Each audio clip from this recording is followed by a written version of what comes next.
millennia, Africa has been the cradle of humanity, culture, and spirituality. The original spiritual systems of our ancestors, African traditional religions, gave birth to many of the world's great faiths.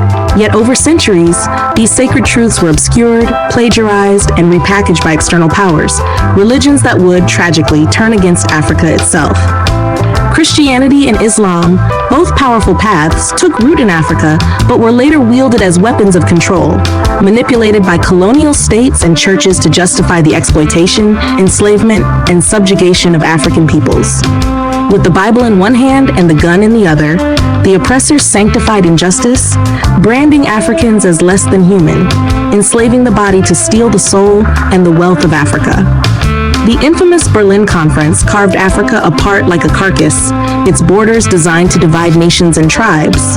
But even earlier, the Council of Nicaea cemented a version of Christianity that would become an instrument of empire, structuring power not to liberate but to dominate.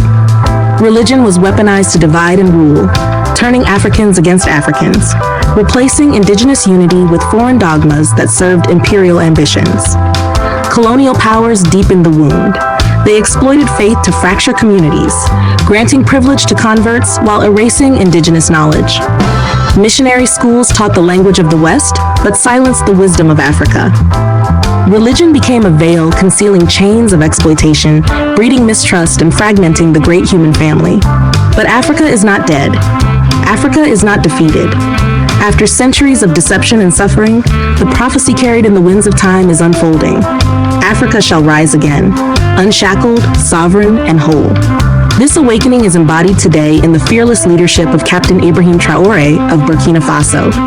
At only 35 years old, he is the youngest head of state in the world, yet he stands as a revolutionary force against the old order, the invisible and visible overlords of church, state, and empire, who long sought to keep Africa down.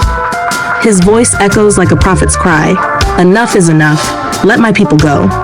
Captain Traoré is not merely rebuilding a nation, he is rekindling the spirit of a continent, reigniting the fire of African unity, and reconstructing the human family itself. His defiance of former colonial masters, his forging of new alliances, and his vision for sovereignty mark the dawn of a new era. This is the fulfillment of prophecy.